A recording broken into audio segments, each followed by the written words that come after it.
राधे राधे भक्तों, आपका दिन शुभ और मंगलमय हो। आप सब लोगों को बुद्ध पूर्णिमा की हार्दिक शुभकामनाएं।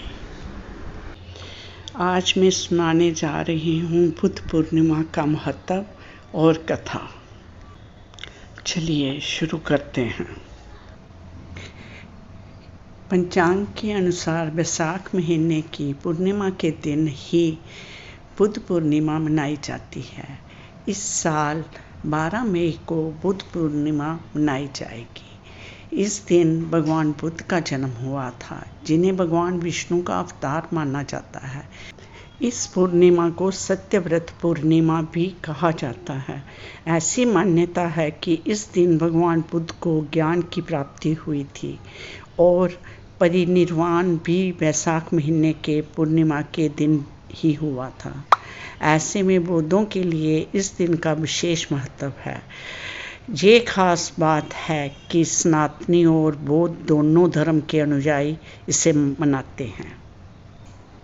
चलिए श्रवण करते हैं कथाएं। पौराणिक कथा के अनुसार एक नगर में धनेश्वर नाम का धनी व्यक्ति रहा करता था और उसके कोई संतान नहीं थी। संतान ना होने की वजह से वह हमेशा दुखी रहता था। एक दिन धनेश्वर को एक जोगी मिले। उसने उनको अपने दुख की वजह बताई, जिसके बाद जोगी ने उसे वैशाख पूर्णिमा का व्रत रखने की सलाह दी और साथ ही भगवान विष्णु की पूजा विधि भी बताई। जोगी के कहे अनुसार उस धनी व्यक्ति और उसकी पत्नी ने वैशाख पूर्णिमा यानी बुद्ध पूर्णिमा के दिन व्रत रखा। व्रत के दौरान दंपति ने पूरे विधि विधान से भगवान विष्णु की आराधना की। व्रत के फलस्वरूप कुछ समय बाद उसकी पत्नी गर्भवती हुई और उन्हें पुत्र की प्राप्ति हुई। कहते हैं कि इस व्रत को रखने से व्यक्ति की सभी मनोकामनाएं पूर्ण होती हैं। पूर्णिमा के दिन गंगा स्नान और दान के साथ भगवान विष्णु और गौतम बुद्ध की पूजा करना बहुत ही लाभकारी होगा। वैशाख पूर्णिमा के दिन जो भी साधक पूरे विधि विधान के साथ भगवान विष्णु और बुद्ध की पूजा करता है, उसकी सारी मनोकामना की पूर्ति होती है। बुद्ध पूर्णिमा पर इस कथा का पाठ ज़रूर करना चाहिए। और इसी के साथ जुड़ी हुई एक और पौराणिक कथा है, जिससे मैं श्रवण करने जा रही हूँ।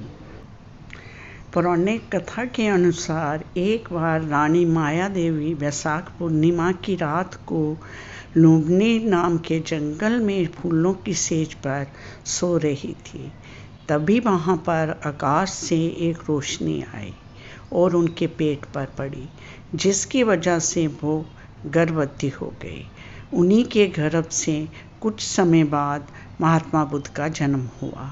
उनके जन्म के समय में देवी देवताओं ने आकाश से पुष्प वर्षा की। उनका नाम सिद्धार्थ रखा गया। सिद्धार्थ को ही बाद में महात्मा बुद्ध के नाम से जाना जाने लगा। 19 वर्ष तक उन्होंने सुखी जीवन यापन किया और उसके बाद सच्चाई की खोज में वो घर को त्याग कर सत्य की ओर चल पड़े। 6 साल की कठिन तपस्या के बाद उनको ज्ञान की प्राप्ति हुई और उन्होंने संसार का सही मार्ग दिखाया। इसके साथ ही उन्होंने बौद्ध धर्म की स्थापना की। उन्हें बोधागया में एक पीपल के वृक्ष के नीचे ज्ञान की प्राप्ति हुई। इस कारण इस दिन पीपल की पूजा भी की जाती है। कहा जाता है कि भगवान बुद्ध वैशाख शुक्ल पक्ष तिथि को ही बोधगया में बहुत बौद्ध वृक्ष के नीचे बुद्धत्व ज्ञान को प्राप्त किया था। तभी से ये दिन बुद्ध पूर्णिमा के रूप में मनाया जाता है। भगवान बुद्ध के ज्ञान प्राप्त करने के बाद फिर खीर खाकर अपना व्रत खोला था। इसी कारण से इस दिन भगवान बुद्ध को खीर का प्रसाद जरूर चढ़ाना चाहिए। राधे राधे। गलती त्रुटि माफ़।